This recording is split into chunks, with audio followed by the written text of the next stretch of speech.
الرحمن الرحیم۔ حضرات،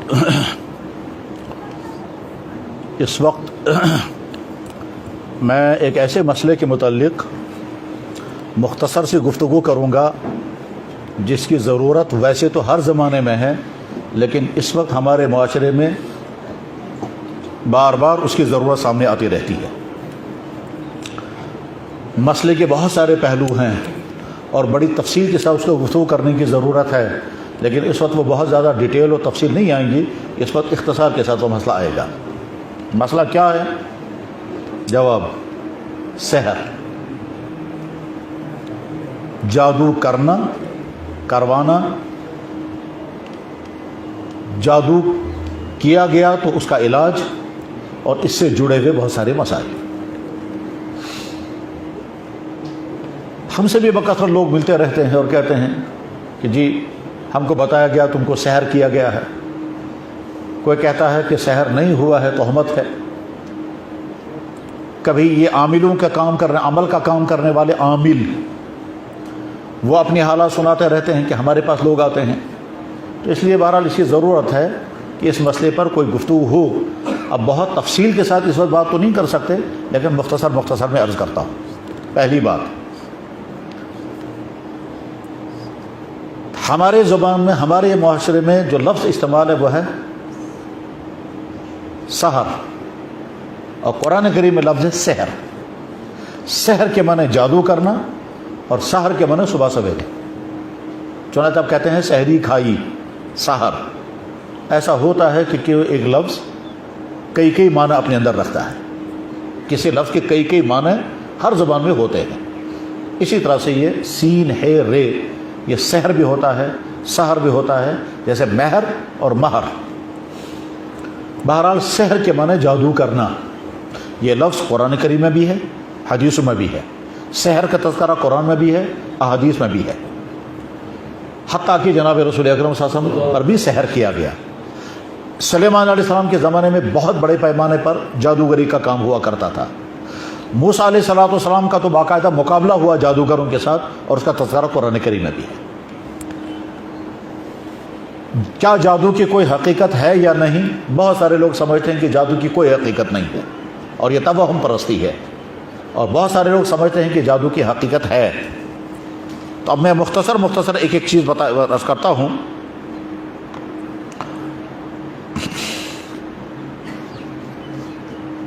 پہلی بات یہ ہے، جو لوگ یہ سمجھتے ہیں کہ جادو کوئی چیز نہیں ہے، ان کی سوچ غلط ہے۔ جادو کی حقیقت ہے، جادو کے اثرات ہوتے ہیں، جادو سے تکلیفیں پہنچتی ہیں، جادو کے نتیجے میں وہ سب کچھ بھی ہو سکتا ہے جو انسان عام حالات میں سوچ بھی نہیں سکتا۔ ٹھیک، قرآن کریم میں بھی جب جادو کا تذکرہ ہے، اور سلیمان علیہ السلام کے واقعے میں پہلے ہی پارے میں ہے، وَاتَّبَعُوا مَا تَتْلُو الشَّيَاطِينُ عَلَىٰ مُلْكِ سُلَيْمَانَ وَمَا كَفَرَ سُلَيْمَانُ وَلَٰكِنَّ الشَّيَاطِينَ كَفَرُوا يُعَلِّمُونَ النَّاسَ السِّحْرَ، تو لوگوں کو جادو سکھاتے تھے، اور اس جادو کے ذریعے سے وہ میاں بیوی کے درمیان ٹکراؤ پیدا کر کے رشتے توڑوا دیتے تھے، جس کا تو جادو کا اثر ہے۔ حضرت موسیٰ علیہ السلام کے مقابلے میں جادوگروں کی پوری ٹیم فرعون نے لائی تھی، اور ان جادوگروں نے اپنا جادو دکھایا، جس سے موسیٰ علیہ السلام ڈر بھی گئے اور سمجھ لگے کہ شاید اس کا مقابلہ میں نہیں کر سکوں گا۔ پھر اللہ تعالیٰ شاہ نے جواب میں فرمایا، تمہارے ہاتھ میں جو ڈنڈا ہے، اس ڈنڈے کو زمین پر ڈالو، یہ اس جادو کو ختم کر دے گا۔ چنانچہ وہ ڈنڈا زمین پر ڈالا گیا، وہ ڈنڈا اصبحہ بن گیا، اور اس اژدہے نے وہ تمام وہ جادو کی رسیاں جو سانپوں کی شکل میں نظر آ رہی تھی، وہ ساری رسیاں کھائیں۔ اور آج کے زمانے میں اس کو سمجھنا بہت آسان ہے کہ آپ دیکھیں گے کبھی سوشل میڈیا پر بڑے بڑے اژدہے دکھائے جاتے ہیں، اور وہ بڑے بڑے جانوروں کو منہ میں نگل رہے ہیں، لوگ دیکھتے رہتے ہیں، سناتے رہتے ہیں، بولتے رہتے ہیں، بس اسی طرح سے۔ اور سب سے بڑی بات یہ ہے کہ خود جناب رسول اکرم صلی اللہ علیہ وسلم کا جادو کیا گیا، اور اس جادو کے اثرات بر آپ پر آئے، اور حدیثوں میں اس کا تذکرہ ہے۔ لہذا جو بھائی یہ سمجھتے ہیں کہ جادو کچھ نہیں ہے، وہ غلط سمجھتے ہیں۔ جادو ہے، اس کا اثر ہوتا ہے، اور جیسا جادو کیا جائے گا ویسے اس کے اثرات بھی ہوں گے۔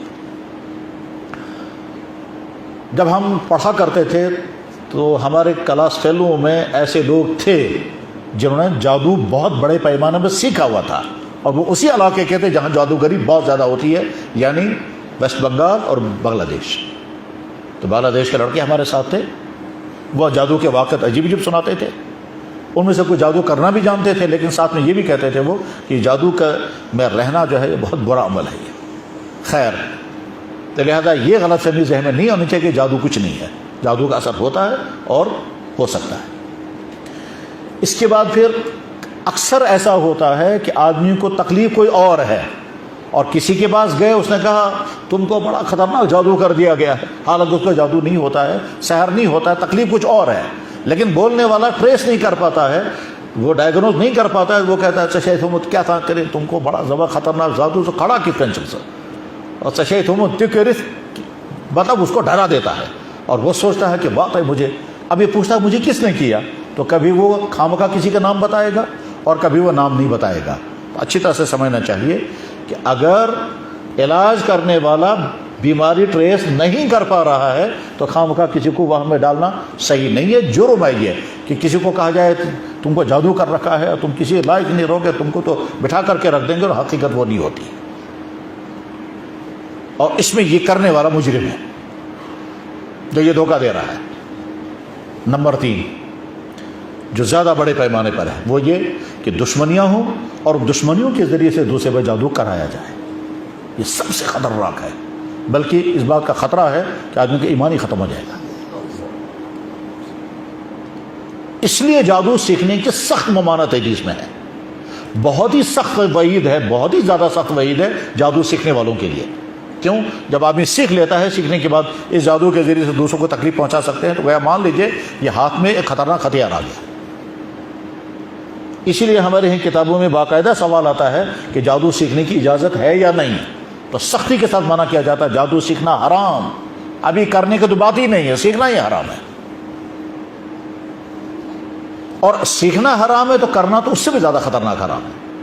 لہذا جو لوگ جادو کرتے اور کراتے ہیں وہ بدترین مجرم ہیں, گناہ کبیرہ کا شکار ہیں, اور بعض حالات میں ان کا ایمان بھی ختم ہو جاتا ہے, کیونکہ جادوؤں کی ایک قسم ایسی بھی ہے جن قسموں میں آدمی کا ایمان ختم ہو جاتا ہے, تب آدمی جادو کر پاتا ہے.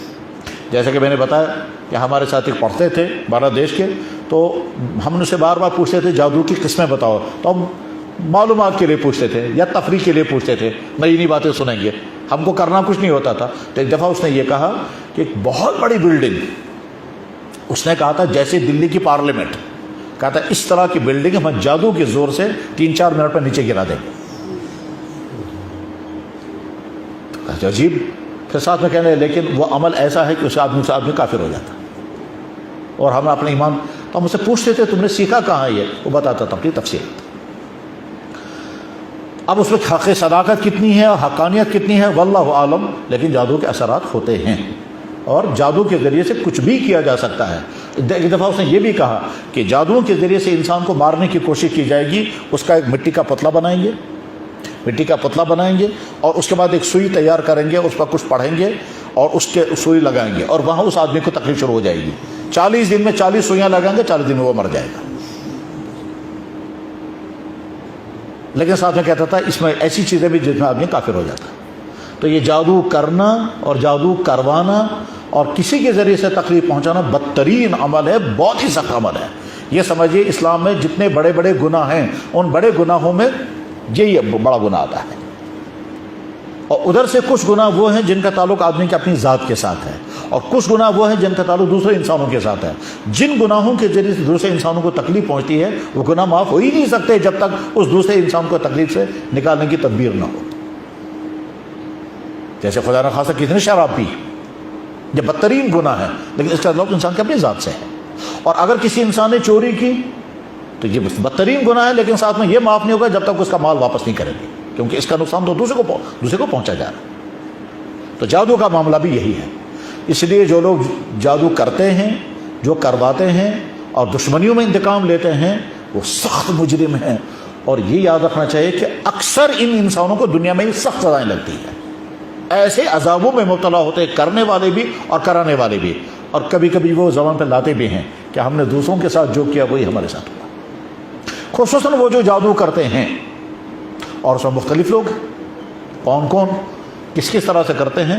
تو اس میں کچھ لوگ جو ہیں وہ ایسے بھی ہیں کہ وہ پیسہ کمانے کا ذریعہ بناتے ہیں اس کو. یہیں سے جادو کریں گے, یہیں سے جادو کریں گے, یہیں سے تعویذوں کے ذریعے سے انسان کو پریشانی میں مبتلا کریں گے, پھر کسی انسان کو اس کے بعد بھیجیں گے اتفاقاً ملاقات کرانے کے لیے. وہ مزاج پرسے گا, وہ کہے گا کیا بات ہے, کیسی تھے, کہا میں کچھ ہو, کہنے لگا میں آپ کو ایک آدمی بتاؤں گا, ہو سکتا ہے وہ آپ کا علاج کرے گا. اب یہ پہنچے گا اس کے پاس, اور یہ آدمی جب چیک کرے گا ادھر سے اسی نے تعویذ کیا اس کو, اور یہ اس کے بعد پھر اس کا علاج کرے گا, لیکن ساتھ میں یہ کہے گا کہ اس کو بہت پیسہ لگے گا.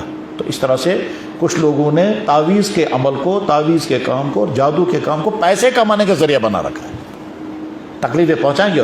اور اس میں بعض لوگ بہت بڑی بڑی رقمیں بھی کھینچتے ہیں. اور بعض دفعہ ایسا بھی پایا گیا کہ صاحب جس بیچارے کو کوئی تکلیف ہے اس کے اور تکلیف کرا دی, خصوصاً اگر وہ مال والا ہوگا, اور تکلیف کرانے کے بعد پھر تاکہ اس سے پیسہ کھینچیں, اس کے بعد اس کو پریشانی سے نکالیں گے. اس میں عجیب عجیب دھوکے ہو رہے ہیں. بہرحال یہ جادو کرنا اور کرانا بدترین عمل ہے. اس میں کبھی کبھی یہ بھی ہوتا ہے کہ دوسرے سے پوچھیں گے جناب ہمیں تو کسی سے دشمنی ہے ہی نہیں, تو ہمیں کون کرے گا جادو. وہ کہے گا نہیں کسی نے کیا ہے ضرور. کبھی وہ سچ ہوتا, کبھی جھوٹ ہوتا ہے. کبھی سچ ہوگا واقعتاً جادو ہوتا ہے, واقعتاً سحر کیا ہوا ہوتا ہے, اور کبھی اسے پتہ نہیں چلتا لیکن اسے کچھ نہ کچھ تو بتانا ہے, کیونکہ وہ یہ تو نہیں کہے گا کہ صاحب مجھے ڈائیگنوز نہیں اور آپ کو تکلیف کیا ہے. یہ کہنا بہت مشکل ہے ڈاکٹر کے لیے, جیسے ڈاکٹر کے لیے یہ کہنا بہت مشکل ہے کہ مجھے پتہ نہیں چل رہا آپ کو کیا تکلیف ہے. مولوی کے لیے کہنا بڑا مشکل ہے کہ مجھے مسئلہ معلوم نہیں. جب کسی عالم سے مسئلہ پوچھتے ہیں اور اسے مسئلہ معلوم نہ ہو, بہت مشکل ہے اس کی زبان پر رہ جائے جناب مجھے نہیں مسئلہ معلوم ہے, کیونکہ اس میں جہالت کو ماننا ہوتا ہے, اور جہالت کا اعتراف کرنا کبھی کبھی مشکل لگتا ہے کہ انسان سمجھتا ہے میری شان اسے گڑ جائے گی, ٹھیک, لیکن جو فکر مند ہوتے ہیں وہ کہتے ہیں صاحب مجھے نہیں مسئلہ معلوم. یہ کہنا مجھے مسئلہ معلوم نہیں علماء کے لیے, مفتیوں کے لیے بہت مشکل ہے, اور ڈاکٹر کے لیے یہ کہنا بہت مشکل ہے مجھے پتہ نہیں چل رہا آپ کو بیماری کیا ہے, ٹھیک. اور جب بیماری نہیں پتہ چلتا تو وہ ویسے ہی دوائیاں لکھتا ہے تسلی کے لیے. اسی طرح سے جن عاملوں کے پاس جب لوگ جاتے ہیں اور اس کو پتہ نہیں چل پا رہا ہے اس کو تکلیف کیا ہے, یا نظر ہے, یا جادو ہے, جسمانی تکلیف ہے, یا ٹینشن ہے, انزائٹی ہے, یا ڈپریشن ہے, پتہ نہیں چل رہا ہے, بس وہ کہے تم کو ایسا جادو خطرناک کر رکھا ہے اور کچھ مت پوچھو کیا کر رکھا ہے.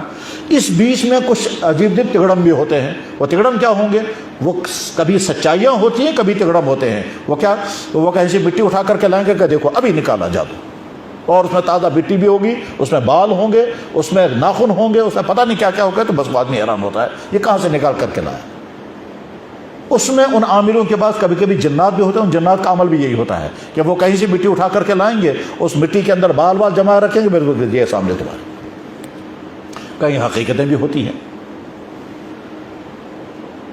اس بیچ میں بعض لوگ یہ غلطی کرتے ہیں, وہ کہتے ہیں تم کو تمہارے رشتہ داروں نے جادو کر رکھا ہے, تمہارے رشتہ دار ہو. اب یہ رشتہ داروں کو شک کرنے لگے گا, شاید فلانے نے کیا ہوگا, شاید فلانے نے کیا ہوگا. پھر سوچتا ہے اس نے میرے ساتھ کیا کیا, میرا ان کے ساتھ کیا. تو ذہنوں میں بدگمانیاں آتی ہیں, یہاں تک کہ خاندانوں میں ٹکراؤ بھی ہوتے ہیں. اور ایک دفعہ میرے پاس یہ مسئلہ آیا تھا جس میں ایک صاحب نے مجھ سے کہا کہ جی ہم نے رشتہ کہیں کیا تھا, اس رشتہ کرنے میں اس لڑکی والوں یا لڑکے والوں سے کسی پیر صاحب نے یا عامل نے کہا کہ یہ امنچن ستارہ رالر. اب وہ ستارہ نہیں معلوم وہ کہاں ملتا ہے. تو انہوں نے کہا ان کا ستارہ آپس میں نہیں ملے گا. تو آخری کیا تھا, بہرحال تو اس کے بعد پھر وہ گئے اس کے پاس اور اسے جا کر کے اس کو ڈانٹ ڈپٹ کی, یہاں تک کہ شاید مار پیٹ بھی ہوئی ہے کہ تو ہم کو بتاؤ یہ ستارہ کہاں لکھا ہوا ہے تمہارے یہاں, تم نے ہمارا رشتہ کٹوا دیا. اور کبھی کبھی یہ عاملوں کا کام کرنے والے ہم سے بھی پوچھتے ہیں, کیا پوچھنا ہے کہ جناب ہمیں کبھی بتانا ہوتا ہے, بتا سکتے ہیں یا نہیں. تو ہم پہلا سوال کرتے ہیں آپ کے پاس سورس کیا ہے. کسی کے بارے میں یہ کہنا کہ صاحب تم کو جادو کیا اور فلاں نے نہیں کیا, آپ کے پاس سورس کیا ہے. آپ کیسے کہیں گے صرف شک کی بنیاد پر کسی کے بارے میں فلاں نے تم کو جادو کیا ہے. صرف شک کی بنیاد پر اندازہ لگا کر کے کسی کو تہمت لگانا صحیح نہیں ہے. ویسے اگر کوئی جادو کر رہا ہے یا کروا رہا ہے تو وہ تو بدترین گناہ ہے, جیسا کہ میں عرض کر چکا. اس میں کوئی شک نہیں ہے کہ سوسائٹی میں اس طرح کے لوگ ہیں جو جن کا کام ہی یہی ہے, اور اس کے ذریعے سے تکلیفیں پہنچانا, اس کے ذریعے سے عداوتیں ظاہر کر, اس کے ذریعے سے پیسہ کھینچنا, اور نہ جانے کیا کیا ہوتا ہے. اس میں بعض لوگوں کو وہم بھی ہوتا ہے, تکلیف کچھ اور ہوگی اور وہم ہوگا. جناب ہر وقت اسی وہم میں مجھے کسی نے کچھ کر دیا, مجھے کسی نے کچھ کر دیا. ہوتا کچھ نہیں ہے, ہوتی ہے جسمانی تکلیف. چنانچہ ایک جادو کے کام کرنے والے سے ایک دفعہ میری ملاقات ہوئی, تو وہ ہو سکتا ہے شاید کسی درجے کے ماہر بھی ہوں گے لیکن کشمیر سے باہر. تو انہوں نے کہا کہ اکثر عامل لوگ جب یہ کہتے ہیں تم پر جادو کیا گیا تو جھوٹ ہوتا ہے. تو میں نے کہا آپ اسی فیلڈ کے ہیں، آپ بتاؤ. کہنے لگا اکثر وہ ہوتا ہے، ان کو پتہ نہیں چلتا ہے. آج طرح طرح کی بیماریاں ہیں، دماغی بیماریاں. ان دماغی بیماریوں میں پتہ چلتا نہیں ڈاکٹر کو کیا ہے، وہ دماغی بیماری ہوتی ہے.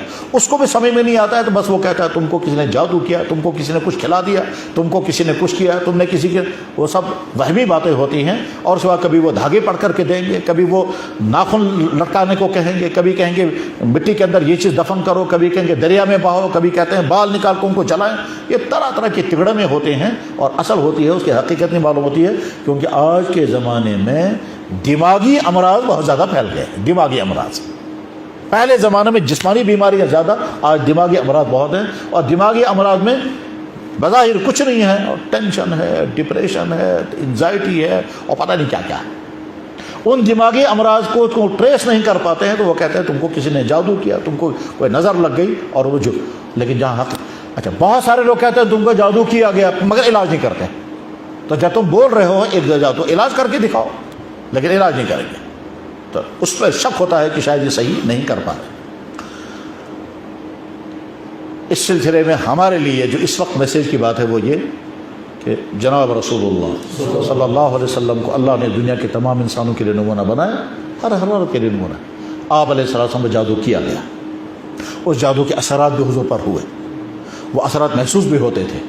اور وہ جادو جو ہے وہ کنویں کے اندر دبایا گیا تھا، وہاں سے وہ نکالا گیا، اس میں آپ کے مبارک بال تھے، ان میں گانٹھیں لگائی گئی تھی. تو اسی جادو کے اثر کو ختم کرنے کے لیے اللہ تعالیٰ شاہ نے سورہ فلق اور سورہ ناس نازل فرمائی. سورہ فلق اور سورہ ناس.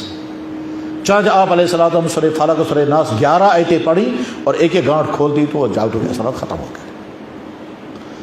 ہمارے بے شمار اکابرین و بزرگ وہ یہ جو عمل بتاتے ہیں وہ یہ کہ سورہ فلق اور سورہ ناس کی خوب زیادہ تلاوت کرنی چاہیے، تو جادو کے اثرات سے انسان محفوظ رہے گا، اور اگر اثرات ہوئے ہوں گے تو ختم ہو جائیں گے. پھر اس کے پڑھنے کے طریقے اللہ اور اللہ کے نبی نے متعین نہیں کیے، وہ تو بعد کے بزرگوں نے اپنے تجربات سے مقدار طے کی ہے. جیسے جڑی بوٹیوں میں بیماریوں کا علاج ہے، لیکن کون سی جڑی بوٹی کتنی استعمال کریں گے، کتنی، تو جواب وہ حکیموں نے تجربات کیے. اسی طرح سے اللہ اور اللہ کے نبی نے جو کلام فرمایا اس کے اندر تاثیر ہے، اثر ہے، لیکن کس کلام کا اثر کتنی مرتبہ پڑھنے سے ہوگا یہ بات کے لون صاحب نے خود تجربات کیے. تو کبھی بتایا جاتا ہے کہ ہر فرض نماز کے بعد 1 مرتبہ پڑھو، ہر فرض نماز کے بعد 3 مرتبہ پڑھو، یا صبح اور شام جو ہے وہ 7 مرتبہ پڑھیں. آیت الکرسی بھی اس کے لیے بہت مفید ہے. آیت الکرسی، سورہ فلق، سورہ ناس پڑھ کر کے تلاوت کر کے پھر دونوں ہاتھوں میں دم کیا جائے اور پورے جسم میں پھیرا جائے. یہ حدیث مابع بخاری میں بھی حدیث ہے، بلکہ حضرت عائشہ صدیقہ رضی اللہ تعالیٰ عنہ بیان کرتی ہیں کہ اللہ کے نبی علیہ السلام جب اخیر عمر میں بیماری کے عالم میں تھے تو اب حضور خود پڑھ نہیں پاتے تھے تو میں پڑھتی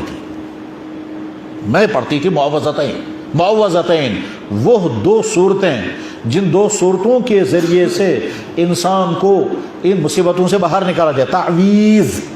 تعویذ اسی سے ہے معوذ، اسی سے ہے عیاذہ، اسی سے ہے العیاذ باللہ، اسی سے ہے اعوذ باللہ. اعوذ، تعوذ، تعویذ یہ سب ایک ہی لفظ ہے. ان تمام الفاظ کا روٹ ایک ہی ہے. اعوذ، عیاذ، تعویذ، اعوذ باللہ، نعوذ باللہ، استعاذۃ، فاذا قرأت القرآن فاستعذ باللہ من الشیطان، یہ سب ایک ہی روٹ کے الفاظ ہیں. تو تعویذ کے معنی ہے ایسا عمل جس کے ذریعے سے انسان کو مصیبت سے باہر نکالا جائے، پریشانی سے باہر نکالا جائے. تعویذ یا کشمیری کہتے ہیں تعیذ، یہ تعیذ تو یہاں کا تلفظ ہے لیکن اصل میں ہے تعویذ. معوذتین، معوذات یہ لفظ آتا ہے. تو حضرت عائشہ صدیقہ رضی اللہ عنہ کہتی کہ میں خود پڑھا کرتی تھی سورہ فلق اور سورہ ناس، اور حضور کے دونوں ہاتھوں پر دم کیا میں نے، اور حضور کے دستے مبارک کو حضور کے جسم پر پھیرا. تو ثابت ہو. یہی وجہ ہے کہ سونے کے وقت کہا جاتا ہے کہ سونے کے وقت آپ آیت الکرسی پڑھیں، تسبیح فاطمہ پڑھیں، سورہ فلق سورہ ناس پڑھیں، دونوں ہاتھوں میں دم کریں اور پورے جسم پر پھیریں. اور اللہ کے نبی ایسا کرتے بھی تھے. اور کبھی ایسا بھی ہوگا کہ آپ جو ہی کہ کریں گے تو آپ کے بدن کے رونٹے کھڑے ہو جائیں گے، یعنی ٹھنڈ جیسی لگے گی. تو اس کے بعض حضرات نے کہا کہ اس کے اثرات آتے ہیں. اللہ کے کلام میں تاثیر کیا کیا ہے یہ مستقل ایک ریسرچ کا موضوع ہے. بلکہ میں نے پہلے بھی پڑھا اور ابھی کچھ دنوں پہلے پڑھا، وہ جاپانی ڈاکٹر کا فوٹو دکھایا گیا کہ اس شخص نے زمزم پر ریسرچ کیا، اس شخص نے بسم اللہ پڑھے ہوئے پانی پر ریسرچ کیا اور بتایا کہ پانی کے اثرات کیا بدل گئے ہیں۔ وہ کوئی جاپانی ڈاکٹر تھا، میرے پاس اس کا وہ ریکارڈ بھی موجود ہے۔ خیر، اس سے تھوڑا بڑا عمل جو ہے وہ کون سا ہے کہ ہمارے بہت سارے اکابرین بزرگوں نے، حضرت شاہ ولی اللہ رحمہ اللہ تعالیٰ کے بعد اور اس کے بعد ہم تک جتنے بڑے بڑے بزرگ آئے ہیں، ان تمام بزرگوں نے قرآن کریم کی کچھ آیتوں کو الگ نقل کیا ہے اور ایک ہی جگہ ان کو جمع کیا، اس کو کہتے ہیں منزل۔ اس منزل کی تلاوت کرنی چاہیے۔ اس منزل میں عالم شریف بھی ہے، وہ آیتیں ہیں جن آیتوں میں جنات کا تذکرہ ہے، وہ آیتیں ہیں جن آیتوں میں جادو کا تذکرہ ہے، وہ آیتیں ہیں جن آیتوں کے ذریعے جادو کے اثرات ختم ہو جاتے ہیں۔ ان آیتوں کو نشان لگا کر کے پڑھایا جاتا تھا، اب وہ الگ چھپی ہوئی منزل کے نام سے اس کی تلاوت کرنی چاہیے اور تلاوت کر کے پھر پانی پہ دم کرنا چاہیے اور اس کے بعد پھر انسان کو پینا چاہیے، تو اس کے اثرات بھی ختم ہو جاتے ہیں۔ کچھ لوگ پوچھتے ہیں کہ جیسے بعض امام، بعض مدرسوں کے پڑھے ہوئے لوگ کہ جی ہم جادو سیکھیں یا نہیں، تعویذوں کا کام سیکھیں یا نہیں، تو ان کو پہلے چیک کرنا ہوتا ہے، ان کو دیکھا جاتا ہے کہ آپ کیوں سیکھنا چاہتے ہیں۔ پیسہ کمانے کے لیے، دوسروں کو تکلیف پہنچانے کے لیے، انتقام لینے کے لیے، جنات کو باتیں بنا کر کے اپنے کام کرانے کے لیے، اگر یہ ساری نیتیں ہیں تو نیتیں بھی غلط ہیں، اور اس غرض کے لیے جادو سیکھنا، جنات کا کام سیکھنا یہ بھی غلط ہے۔ اور اگر کوئی اس غرض سے سیکھنا چاہتا ہے کہ میں دوسروں کو مصیبتوں کو دور کروں گا، پریشان حال لوگوں کا علاج کروں گا، تو اس کو کچھ شرطوں کے ساتھ اس کو اجازت دی جاتی ہے کہ آگے چل کر کے تم اس کے ذریعے کسی کو تکلیف نہیں پہنچاؤ گے، اس کے ذریعے سے کسی کو مصیبت میں نہیں ڈالو گے، اس کے ذریعے سے دولت جمع نہیں کرو گے، وغیرہ وغیرہ۔ پھر یہ جنات کا عمل جو ہے یہ بہت خطرناک بھی ہوتا ہے، لیکن وہ ہمارا نہ سبجیکٹ ہے، نہ ہم اس فیلڈ کے آدمی ہیں، نہ ہم نے سنا، ہم تو شرعی تو ضابطے کے مطابق مسائل بیان کرتے رہتے ہیں۔ ایک دفعہ کسی صاحب نے مجھے فون پر بتایا، کہا لگے جی جناب میں جنات کا عمل جانتا ہوں، لیکن کبھی کبھی ایسی شکل بھی پیش آتی ہے کہ جنات کو قتل کیے بغیر کوئی چارہ کار نہیں۔ میں نے کہا مثلا کیا لگا؟ مثلا یہ کہ کسی غیر شادی شدہ لڑکی کے ساتھ جنات کے غلط تعلقات، اور ہم پوری کوشش کرتے ہیں وہ اس سے بچے، لیکن وہ چھوڑتا نہیں اسے، تو ہمارے پاس ایک ہی راستہ ہے کہ ہم اس کو قتل کر دیں، تو جنات کو قتل کرنے کی اجازت ہے یا نہیں؟ میں نے کہا بڑا مشکل مسئلہ ہے، تو اندر ساتھ میں وہم بھی ہو گیا کہ ایسا نہ ہو میں کہوں گا جائز ہے اور ادھر کے بعد وہاں آ کر کے ہم کو کہیں گے تم نے ہمارے مارنے کا فتویٰ جاری کر دیا ہے، تو اس لیے تھوڑا سا اندر سے ڈر بھی لگا۔ لیکن بہرحال مسئلہ تو بتانا تھا، اس لیے مسئلے کی تحقیق کی، اور ہمارے بزرگوں میں دین اسلام مکمل ہے۔ چاہے حضرت مولانا اشرف تھانوی رحمہ اللہ تعالیٰ کے فتویٰ میں ملا، اور حضرت مولانا انور شاہ صاحب کشمیری رحمہ اللہ تعالیٰ کی کتاب میں ملا کہ جب کوئی چارہ کار نہ ہو اور جنات کے شر سے بچنے کی کوئی شکل نہ ہو تو اس جنات کو قتل کرنے کی اجازت ہے۔ اب وہ قتل کیسے کرتے ہوں گے، کیا کرتے ہوں گے، یہ وہی جانے، جنات کا کام کرنے والے، وہ ہمارا فیلڈ نہیں ہے۔ بس خلاصہ یہ جادو کے اثرات ہوتے ہیں، اس کا انکار نہیں کر سکتے۔ جادو کرنا اور کرانا سخت ترین جرم اور بدترین جرم ہے، کرنے والا بھی کرانے والا بھی، اور جو لوگ یہ کام کرتے ہیں وہ بدترین مجرم ہیں۔ اکثر حالاتوں کا ایمان بھی ختم ہو جاتا ہے، لیکن وہ سمجھتے ہیں کہ ہم ایمان والے ہیں۔ جو لوگ جادو کرتے رہتے ہیں، ادھر سے وہ کاٹتا رہتا ہے، یہ پھر کرتا رہتا ہے، وہ کاٹتا ہے، یہ سمجھے مستقل دشمنیوں کا سلسلہ ہے۔ یہ مستقل دشمنیوں کا سلسلہ یہ اور زیادہ بدترین جرم ہے۔ جادو کے اثرات دور کرنے کی تدبیریں بھی ہوتی ہیں، وہ جائز تدبیریں بھی ہیں اور ناجائز تدبیریں بھی ہیں۔ جادو کے اثرات اور جنات کے اثرات کو ختم کرنے کے لیے بعض شکلیں شرکیات کی بھی ہیں، اس میں شرک بھی ہوتا ہے، اور وہ شرک کے نتیجے میں جادو کا اثر ختم ہوگا یا نہیں ہوگا، لیکن شرک کرنے کا گناہ بھی ضرور ہوگا۔ اس میں بعض تعویذ ایسے بھی ہوتے ہیں جس میں خالی شرک ہوتا ہے، اور بعض تعویذ ایسے ہوتے ہیں جس میں شرک نہیں ہوتا ہے۔